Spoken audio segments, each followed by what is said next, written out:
Hello दोस्तों, कैसे आप सभी। आज हम एक नए टॉपिक के साथ आपके साथ फिर से बातें करेंगे, पढ़ाएंगे आपको कंडीशनल प्रोबेबिलिटी। देखो दोस्त, ऐसा है कि मैं यहाँ पे कोई किताबी जो भाषा होती है उसकी बात नहीं करूँगा। मैं जैसे दोस्त लोग समझाते हैं वैसा ही समझाऊँगा। और अगर तुमने समझ लिया सही से तो इतना गारंटी लेता हूँ कि तुमसे जेई मेंस तक के क्वेश्चन सॉल्व हो जाएंगे। ठीक है, बस तुम्हारे साइड से मेरे को फोकस चाहिए। सही से बैठ के जब भी वीडियो अगर तुम्हारे सामने मेरा प्ले हो रहा है तो बस तुमको थोड़ा पेशेंस के साथ उसको पूरा देखना है। अगर तुम्हारे पास पेशेंस नहीं है तो मैथ ही मत पढ़ो तुम, सीधी सी बात है। मैथ पढ़ने के लिए पेशेंस बहुत ज़रूरी है। तो यहाँ पे कंडीशनल प्रोबेबिलिटी की आज हम लोग बात करेंगे और यहाँ से हमारी जो एक्सरसाइज है क्लास 12th का वो सॉल्व होना शुरू होगी। देखो यहाँ पे जैसे है कंडीशनल प्रोबेबिलिटी, तो नाम में ही कंडीशन लगा हुआ है। तो इसका मतलब हमें जिस चीज़ की प्रोबेबिलिटी निकालनी होगी, जिस टाइप के क्वेश्चंस में प्रोबेबिलिटी हमें निकालनी होगी उसमें एक कंडीशन दे रखी होगी। कैसे, जैसे मैं एक समझाता हूँ। जैसे हमने कहा कि हमने एक डाइस को फेंका, ठीक है, और उस डाइस के अंदर इवन नंबर आ गया। ये हमने कंडीशन दे दी कि इवन नंबर आ गया। अब उसमें से 2 आया होगा, इसकी क्या प्रोबेबिलिटी होगी। तो this is a conditional probability question कि आपको पहले कंडीशन दे रखी है कि इवन नंबर आ चुका है। अब पूछ रहा है तुमसे कि उसमें इवन नंबर में 2 आया होगा, इसकी क्या प्रोबेबिलिटी होगी। ठीक है, तो जैसे मान लो एक इवेंट अगर हम मान लेते एक इवेंट है, इवेंट 1 है, और बी जो है वो एक इवेंट 2 है। तो यहाँ पे कहेगा कि आपका ए ऐसे लिखा गया ए बाई बी। इसका मतलब क्या हो जाएगा कि probability of event A when event B is already occurred, इसकी हमें प्रोबेबिलिटी निकालनी होगी। या फिर कहेगा प्रोबेबिलिटी ऑफ बी निकालो जब इवेंट ए ऑलरेडी आपका अकर्ड हो चुका होगा। तो यहाँ पे आप बुक में देखोगे तो इसका एक फार्मूला दे रखा है, probability of A when event, probability of event A when event B is already occurred, ये होता है probability of A intersection B upon में प्रोबेबिलिटी ऑफ बी। या फिर अगर आपको probability of event B when event A is already occurred, तो ये हो जाएगा probability of B intersection A upon में प्रोबेबिलिटी ऑफ ए। एक चीज़ मैं आपको बताना चाहूँगा कि यहाँ पे probability of A intersection B जो होगा वो probability of B intersection A के बराबर होगा, तो कोई दिक्कत नहीं होनी। ठीक है, तो कंडीशनल प्रोबेबिलिटी समझ में आ गया। कंडीशनल प्रोबेबिलिटी में कैसे क्वेश्चंस को हम पहचानेंगे कि ये क्वेश्चन कंडीशनल प्रोबेबिलिटी का है। उसमें हमें एक इवेंट जो हो चुका होगा, एक उसमें हमें जो है जिस इवेंट की हमें प्रोबेबिलिटी निकालनी होगी उससे पहले कोई एक इवेंट हो चुकी होगी। जैसे मैं यहाँ पे कह रहा हूँ, क्वेश्चन लिख रहा हूँ, a dice is throne, a dice is throne and even number comes and even number come, then find the probability, find the probability of getting 2। ठीक है, 2 आने की प्रोबेबिलिटी निकालो। देखो, तो सबसे पहले क्या करना है, तुम्हें सैम्पल स्पेस बनाना है। डाइस को फेंकोगे तो उसमें 1 आ सकता है, 2 आ सकता है, 3 आ सकता है, 4 आ सकता है, 5 आ सकता है और 6 आ सकता है। उसके बाद एक इवेंट क्या बोला है, इवन मान लेते हैं। Event of getting even number क्या आ सकता है, 2, 4 और 6। और इवेंट 2 क्या है कि 2 आया होगा, इसकी क्या प्रोबेबिलिटी होगी। ठीक है, तो यहाँ से तुम्हें क्या करना है, प्रोबेबिलिटी ऑफ E2 निकालना है जब event E1 is already occurred हो चुका है। तो कैसे होता है sir probability of E2 when event E1 is already occurred, तो जगह probability of E2 intersection E1 अपान में प्रोबेबिलिटी ऑफ E1। तो देखो यहाँ पे E2 इंटरसेक्शन E1 2 कॉमन है, ठीक है, इसमें से क्या कॉमन है, 2। E1 और E2 में क्या कॉमन हो गया, 2 कॉमन हो गया।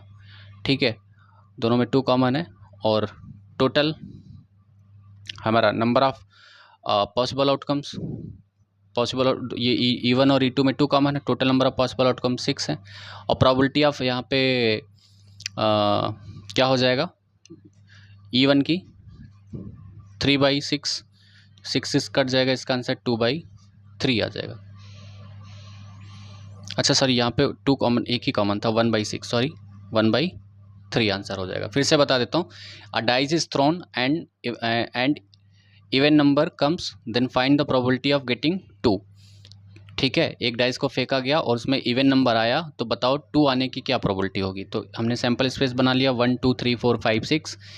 हमने इवेंट इवन मान ला, गेटिंग एन इवन नंबर 2 4 6, यही तो आ सकता है 2 4 6 इवन नंबर, और E2 जो है वो 2 आया होगा इसकी प्रोबेबिलिटी, ये इवेंट E2 जो है वो गेटिंग 2। तो हमें निकालना है probability of event 2 E2 when event E1 is already occurred. तो क्या फार्मूला बताया था मैंने, P E2 intersection E1 upon probability of E1। E2 intersection E1 में 2 और 2 इसमें एक ही कॉमन है। ठीक है, तो यहाँ से 1/6 हो जाएगा और E1 में 3/6। ठीक है, और ये 6 6 से कट जाएगा तो इसका आंसर 1/3 आ जाएगा। अब मैं एक चीज़ और बताता हूँ, जैसे ये तो हो गया आपका बेसिक कॉन्सेप्ट, लेकिन अगर मान लो कंडीशनल प्रोबेबिलिटी का क्वेश्चन मल्टीपल चॉइस में आ गया, या आप कोई कंपटीशन के एग्जाम में बैठ रहे हो, लाइक कॉमेट के हो गया, IIT JEE का क्वेश्चन हो गया, तो उसमें आपको इस तरह से पूरा सॉल्व नहीं करना है ना। मैं एक चीज़ बताता हूँ, जो ये कंडीशनल प्रोबेबिलिटी होती है उसमें आपको जो सैम्पल स्पेस होता है ना, वो क्या हो जाता है, कस्टमाइज हो जाता है, ये कह सकते हैं कि मॉडिफाइड हो जाता है। जैसे यहाँ पे इसने बोल दिया था कि आपका इवन नंबर आया है, तो अब हम इस सैम्पल स्पेस से कोई मतलब नहीं, इवन नंबर ये वाला हमारा सैम्पल स्पेस हो जाएगा 2 4 6, तो उसमें 2 आने की प्रोबेबिलिटी क्या होगी, तो 2 एक आया है 1 और टोटल कितने 3, तो देखो यहाँ से भी 1/3 आ रहा है, यहाँ से भी 1/3 आ रहा है। आई थिंक ये आपको समझ में आया होगा, और अगर नहीं समझ में आया तो आप वीडियो को दोबारा जो है रिपीट करके देखो, और तब तक देखो जब तक कि समझ में ना आए। और अगर मान लो फिर भी नहीं समझ में आता, मान लेते हैं कि ये केस बनता है, तो फिर कमेंट करके पूछ सकते हो, या फिर मैं अपना एक पर्सनल ग्रुप जो है वहाँ पे बना देता हूँ, वहाँ पे आप मेरे को मैसेज कर सकते हो, या फिर आप वहाँ पे कोई दूसरे स्टूडेंट से भी पूछ सकते हो। ठीक है, तो हमने कंडीशनल प्रोबेबिलिटी का जो कॉन्सेप्ट है बेसिकली वो सीख लिया है, और अब हम NCERT की तरफ चलेंगे। जो हमारे पास NCERT की बुक है उसके क्वेश्चंस हम यहाँ पे लगाने वाले हैं। ठीक है, तो जैसे कि यहाँ पे देखो NCERT की हमारे पास किताब है, इसमें एक्सरसाइज 13.1 में आज हम 5 क्वेश्चन सॉल्व करेंगे। ठीक है, इस वीडियो के अंदर हम लोग पहले 5 क्वेश्चन सॉल्व करेंगे, और बहुत बेसिक लेवल के क्वेश्चंस हैं। ठीक है, और फिर 5 क्वेश्चंस करके हम लोग इस पूरी एक्सरसाइज को निपटा देंगे। और मैं इसमें बताना चाहता हूँ कि इसमें जो है कितनी एक्सरसाइज है, 13.3 एक्सरसाइज है, और मिसलिनियस की भी एक्सरसाइज है, आई थिंक ही मिसलिनियस भी है, तो वो मिसलिनियस भी मैं करा दूंगा, क्योंकि मिसलिनियस अगर कर लोगे तो तुमसे JEE के जो मेंस के क्वेश्चन है वो भी बन जाते हैं यहाँ पे। ठीक है, तो पहला क्वेश्चन जैसे दिख रहा है यहाँ पे कि गिवन है E and F are event such that probability of event E is 0.6 and probability of event F is 0.3 and probability of event E intersection is 0.2, then find the probability of event E when event F is already occurred। E by F इसको read करना समझ लो, E by F का मतलब क्या हो गया, probability of event E when event F is already occurred, और इसके बाद and probability of F when event E is already occurred। चलो यहाँ पे मैं करके बताता हूँ क्वेश्चन में क्या गिवन था, मैं यहाँ पे गिवन डाटा लिख देता हूँ अगर। ठीक है, तुम्हारे पास अगर NCERT की किताब हो तो आप पहले खुद से वीडियो को पॉज करके फिर से पहले खुद से बना लो, और अब एकदम रियल जो टाइम होता है पढ़ने का वो तुम्हारा शुरू हो चुका है, तो पढ़ना शुरू कर दो। तो प्रोबेबिलिटी ऑफ इवेंट ई 0.6 दे रखा था, प्रोबेबिलिटी ऑफ इवेंट F 0.3 दे रखा था, और probability of event E intersection event F is 0.2 दे रखा है। तो तुमसे पूछा गया है कि probability of event E when event F is already occurred ये क्या होगा, और दूसरा पूछा गया है probability of event F when event E is already occurred ये क्या होगा। ठीक है, तो भाई अभी हमने फार्मूला पढ़ा है probability of event E when event F is already occurred, ये क्या हो जाएगा, probability of event E intersection event F अपान में प्रोबेबिलिटी ऑफ F। देखो यहाँ पे जो नीचे है ना उसकी प्रोबेबिलिटी नीचे लिखी जाएगी, ध्यान रखे रहा। देखो ये जो मैंने फार्मूला लिखा ना, probability of event A when event B is already occurred, तो क्या हो गया था, probability of event A intersection B अपान में जो B है उसकी प्रोबेबिलिटी नीचे लिखनी है। जैसे यहाँ पे A है तो उसकी प्रोबेबिलिटी हम लोग यहाँ पे नीचे लिखेंगे। ठीक है, तो यहाँ पे देखो सब कुछ तो दे रखा है, बस ये जस्ट यू है टू वैल्यू यहाँ पे पुट करनी है 0.2, प्रोबेबिलिटी ऑफ F कितना हो गया 0.3, तो इसका आंसर आ जाएगा 2/3। दूसरा वाला क्या बोला था, दूसरे वाले में बोला था कि probability of F when event E is already occurred, तो ये भी हो जाएगा probability of F intersection E upon में प्रोबेबिलिटी ऑफ ई। मैंने बोला था ई इंटरसेक्शन एफ हो या एफ इंटरसेक्शन ई हो, दोनों की प्रोबेबिलिटी क्या होती है, सेम होती है। तो ये 0.2 हो जाएगा और वो 0.6 है, तो ये 1/3 आंसर आ जाएगा। तो इसका 2/3 आया और इसका 1/3 आया।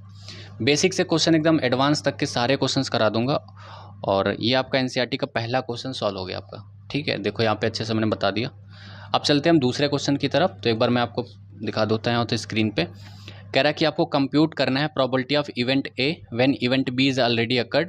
प्रोबेबिलिटी ऑफ बी दे रखी है आपको 0.5 and probability of A intersection B दे रखा है आपको 0.32। ठीक है, गिवन मैं यहाँ पे लिख देता हूँ फिर से एक बार। ठीक है, तुम्हारे पास एनसीईआरटी हो तो प्लीज़ एनसीईआरटी पहले आप खुद से ट्राई करो। कह रहा है कंप्यूट करना है probability of event A when event B is already occurred.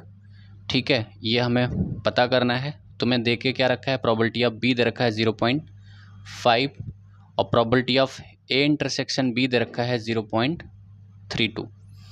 तो probability of event A when event B is already occurred, probability of क्या होता है, probability of event A intersection B upon में probability of B. A intersection B अपने को दे रखा है 0.32। ठीक है, 0.32 और अपान में 0.5, ये हो गया अपना। ठीक है, तो यहाँ से देखो पॉइंट हटाओगे तो नीचे 2 0 आएंगे, यहाँ पॉइंट हटाओगे तो 1 0 बढ़ जाएगा। तो मतलब कहने का मतलब ये 32/50 हो जाएगा। ठीक है, समझ में आ रहा है ना। तो इसको 2 से काटेंगे, 2 का नम 2 6 के 12 25 16/25। आंसर भी मैच कराते रहना क्योंकि मैंने ध्यान नहीं दिया और कुछ मेरे से गलतियां हो गई। इंटीग्रेशंस के जो मैंने वीडियो बना के अपलोड करे ना, उसमें मैं किसी वीडियो के क्वेश्चंस में बोल सही रहा हूँ, बट पता नहीं कहीं पे गलत लिख दिया और उसके वजह से आंसर पूरा ख़राब हो गया। तो देखो ये 13.1 का क्वेश्चन था। तो पहले हम लोग का 2/3 1/3 आया था और ये देखो ये दूसरा क्वेश्चन है, इसका हमें प्रोबेबिलिटी ऑफ 16/25 आया। तो हम लोग आप अभी से ना क्या करेंगे, आंसर भी चेक करेंगे।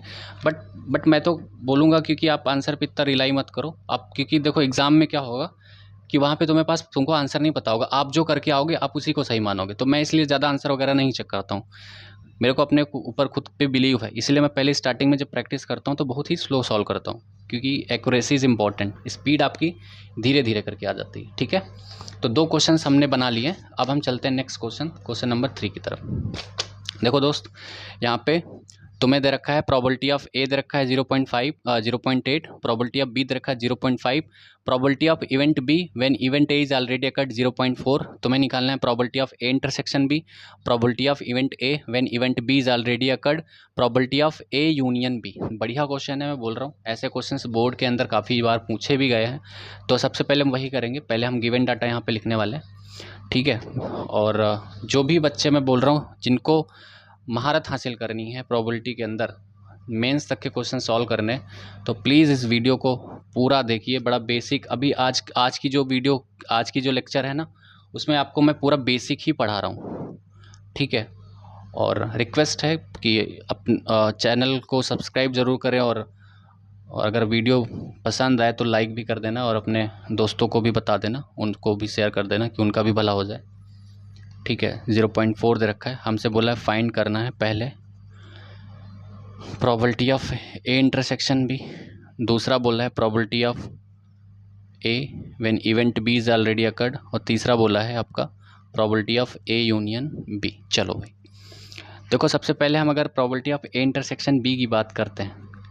ठीक है, probability of A intersection B, तो देखो यहाँ पे हम जैसे यहाँ पे दे रखा है probability of B when event is already occurred, तो ये हो जाएगा probability of B intersection A upon में प्रोबेबिलिटी ऑफ ए। तो हमारे पास यहाँ पे प्रोबेबिलिटी ऑफ बी ये रखी है 0.4, ये अपने को निकालना है। B intersection A intersection B both are same, और ये 0.8 हो गया। तो ये भाई ये हो जाएगा 0.32 probability of B intersection A. ये पहला वाला आपका सॉल्व हो गया, ये पहला क्वेश्चन आपका यहाँ पे ख़त्म हो जाता है। उसके बाद हमें प्रोबेबिलिटी ऑफ ए निकालना है when event B is already occurred. तो भाई मेरे ये क्या होगा, probability of A intersection B upon में probability of B. A intersection B just निकालें 0.32, और प्रोबेबिलिटी ऑफ बी आपका जो दे रखा है 0.5। यार ये तो अभी जस्ट हम लोग कर रहे हैं, है ना।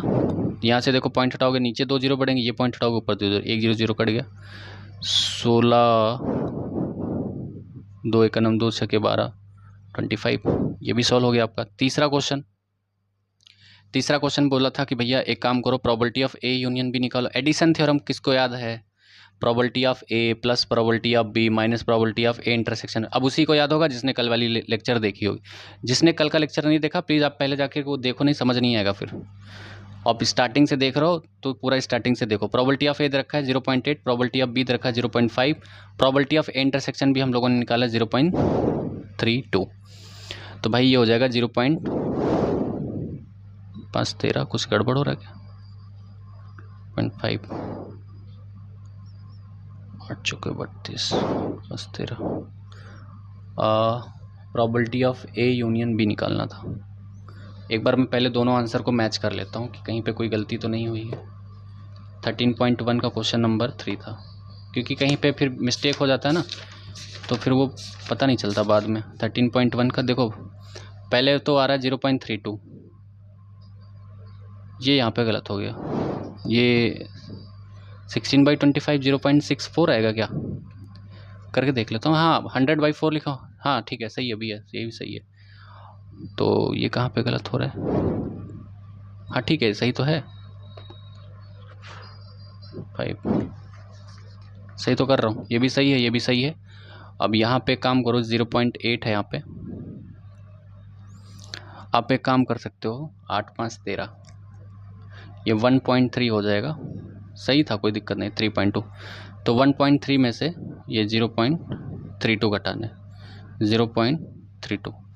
तो 10 में से 2 गया 8, और यहाँ पे कितना बचा? 12 में से 3 गए 9, 0.98 आ रहा है। मैंने घटाया सही है ना? Just a minute, I am checking the answer. हाँ ठीक है, 0.98, ओके। तो ये आ गया आपका 0.98, सही है।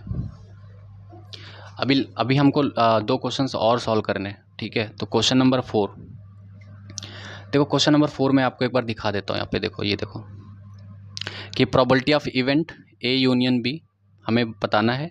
हमें दे रखा है 2 times of probability of A equals to probability of B equals to 5/13 and probability of A when event B is 2/5। देखो बड़ा आसान सा क्वेश्चन है, कुछ भी नहीं है इसमें।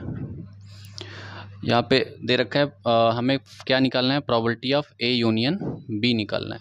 We have to find probability of A union B.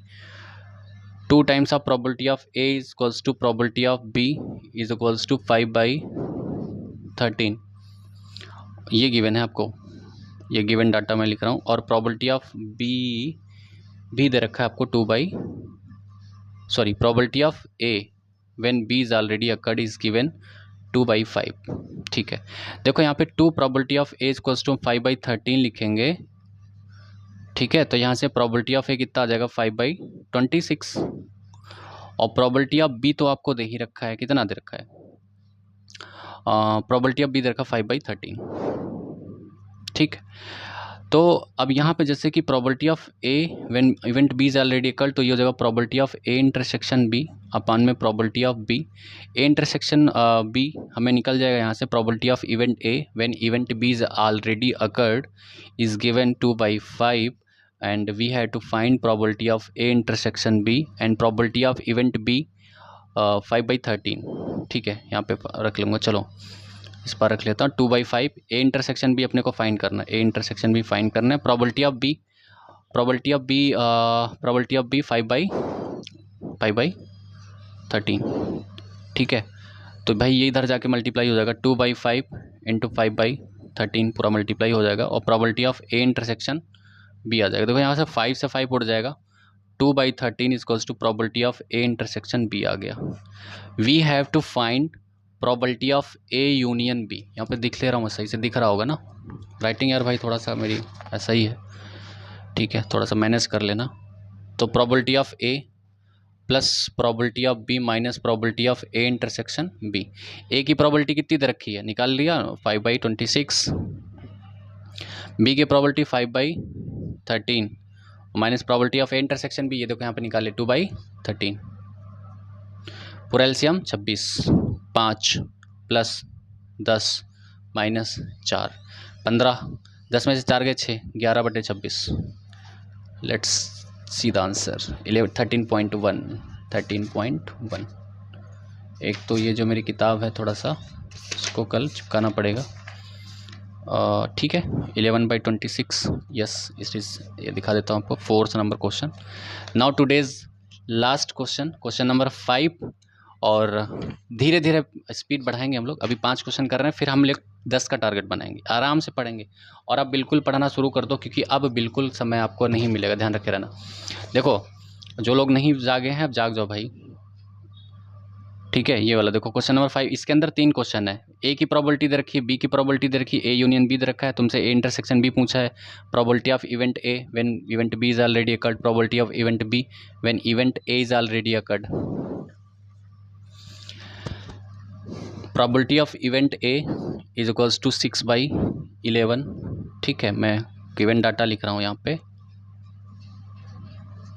Probability of event is 6/11, probability of B is equals to 5/11 and probability of event A union B is equals to 7/11। तुमसे पहले पूछा गया है कि बताओ probability of A intersection B क्या होगा। तुमसे दूसरा पूछा गया है कि probability of event A when event B is already occurred। तीसरा पूछा गया probability of event B when event A is already occurred। चलो तो भाई देखो यहाँ पे इंटरसेक्शन बी, तो पहले काम करता हूँ। पी ए यूनियन बी अपने को पता है, तो पी एडिशन थ्योरम लगाएंगे ना। Probability of event A plus probability of event B minus probability of event A intersection B. A union B दे रखा है 7/11, ए की प्रोबेबिलिटी 6/11, बी की probability 5/11 minus probability of A intersection B. We have to find A intersection B को उधर ले जाओ ना भाई।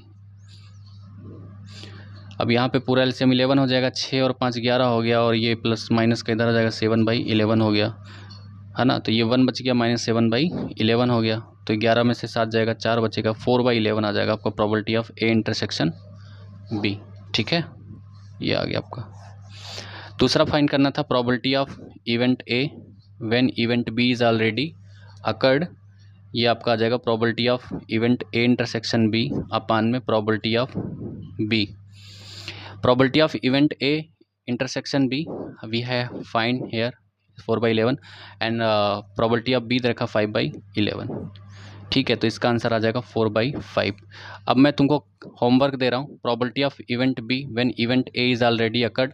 मेरे को पता चल जाएगा, जो उन बच्चों ने लास्ट तक क्वेश्चन देखा होगा, अगर तुम मेरे रियल स्टूडेंट हो तो मेरे को तीसरे वाले का आंसर कमेंट बॉक्स में कमेंट करके बताओगे, ठीक है।